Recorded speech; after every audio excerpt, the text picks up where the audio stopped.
Hey team, Mike here at After 40 Fitness, after40fitness.ca. Got a quick one today. I was doing some digging on, is HIIT truly better than steady state cardio? And I was looking for some support for that premise, if that's true or not. It came up today in the forums that, do I need to exercise? And well, I've done a complete video on, do you need to exercise when you're keto? And of course you don't, but why wouldn't you? And on the benefits, I'll put a link down to that video below. But I came across a couple of studies that I thought were just so profound. I want to jump in and do a quick video because when it comes to maximizing the effectiveness of low-carb Atkins keto, not to mention if you're one of those people like myself who advocates for refeeds, for occasional planned high-carb days, diet breaks, if you will, then you know that, especially if you've seen my videos before, that I'm an advocate of taking all the necessary precautions to minimize any downtime, to minimize any, I'll tell you where that comes from. Dr. Berg, as much as I like the guy, loves to throw out comments to the effect, and he's done it 4 or 5 times, that a cheat day or a cheat meal could set you back 3, 4, 5 days or a week. It could take anywhere between 48 to 72 hours if you're lucky, but sometimes up to a week. Well, that's utter nonsense. Utter nonsense. And in fact, my crew and I, when we do refeeds every other Saturday, and again, that's covered in my refeed video, which the link is below. So after this video, jump down if you haven't seen it yet and watch that one. We find that, we can blow it big time. We can gorge on a Saturday evening, and by Sunday at noon, we're right back in ketosis. 4 or 5 days, my ass. That's just stupidity. That's just absolute nonsense and fear-mongering, if you ask me. So I came across 2 studies I'm going to share with you very quickly. I want you to see this one here. The title was the effects of 2 weeks of interval versus continuous or steady state walking. Just walking. Okay. Could they do a version of steady state, slow, low heart rate walking? Was there effectiveness in that versus higher interval? Now, you imagine, like not quite HIIT, but what do you see? Pretty much HIIT. Right? But in a walking methodology.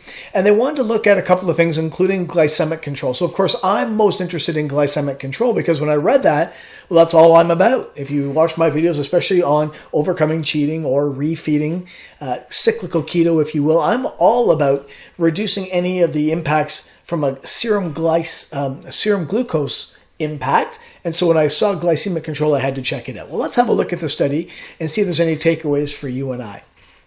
First, the purpose of the study was to evaluate the effects of oxygen consumption matched short-term interval walking. So we're going to call that HIIT walking. It is by the acronym in the study called IWT versus steady state, right? What they call CWT or continuous walking. So interval walking versus continuous. Again, let's compare that to HIIT versus steady state on glycemic control, including glycemic variability.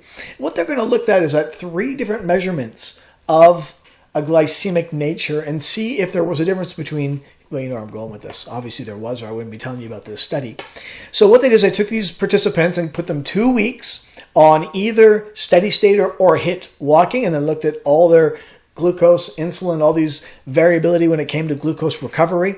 So the steady state was performed at a moderate walking speed, and you can see it's at roughly 75% of their peak oxygen. I should have highlighted that so you can see it, but right after what I've highlighted there is a moderate walking speed at roughly 75% of peak oxygen consumption versus the interval, which was performed alternating. So instead of 60 minutes, instead of 60 minutes of constant speed, this 60 minutes then was broken up into 3-minute sections. 3 minutes of steady state at 60%, notice 58.9%, and then 3 minutes at heavy, like at HIIT, at 90% of their peak oxygen consumption. Okay, so 3 minutes back and forth for a total of 60 minutes.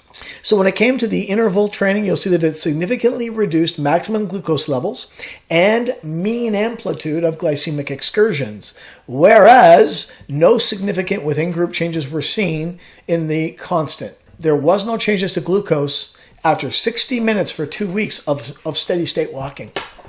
Well, if that doesn't tell you that steady-state walking is pretty ineffective, it didn't affect their glycemic control, their glycemic variability, whereas, just to go back real quick, significantly, look at that, IWT interval walking significantly reduced maximum glucose levels and mean amplitude, in other words, the highs and lows of their glucose whenever they had a meal in and around training. The conclusion was that short-term interval walking, but not constant state walking, improves constant glucose monitoring derived measures of glycemic control, independent of changes in physical fitness and body composition. So even if there were no changes in those last two measurements, there were enough changes, significant changes, when it came to glycemic control. All right, so the takeaway from that is if you do walk, if you decide that walking is going to be your go-to form of exercise, you got to up and stagger the pace, right? Now, I got thinking then, because again, I'm such a proponent, my philosophy is to incorporate refeeds. And if you understand my methodology, then 2 days a month, 2 meals a month, you get to write them off. You get to go high carb, and I mean gorge. I mean to the point of disgusting. And so that video, which I'll link down below, you should watch it. When you complete this video, go down and watch that and you'll understand what I mean. Then from that other video, you know that I recommend a few supplements that are called glucose disposal agents that will make it easier for us to handle that load of carbs that we're giving ourselves those two times per month. And so this one here was called, believe it or not, exercise snacks before meals. What a great topic. A novel strategy to improve glycemic control in individuals with insulin resistance. The purpose of this study was to investigate if small doses of HIIT, of intense exercise before each main meal. In other words, they call these little doses of intense exercise snacks. If that would result in better blood glucose control than a single bout of prolonged, continuous, moderate intensity exercise in individuals with insulin resistance. Okay, so you and I, before we got into keto, no doubt we had some insulin resistance. We had a little bit of pre-diabetes action going on. And so can you imagine, this is again a direct comparison between steady state, what they call prolonged, continuous, moderate intensity, that's steady state, versus HIIT, or what they call an exercise snack. Let's have a look and see what the methodology was. First, they put these people into an intervention in a randomized order that was one. It could have been traditional continuous exercise, what they call CONT. We're going to call that, again, steady state, comprising of 30 minutes of moderate intensity, 60% of maximal heart rate, incline walking before dinner.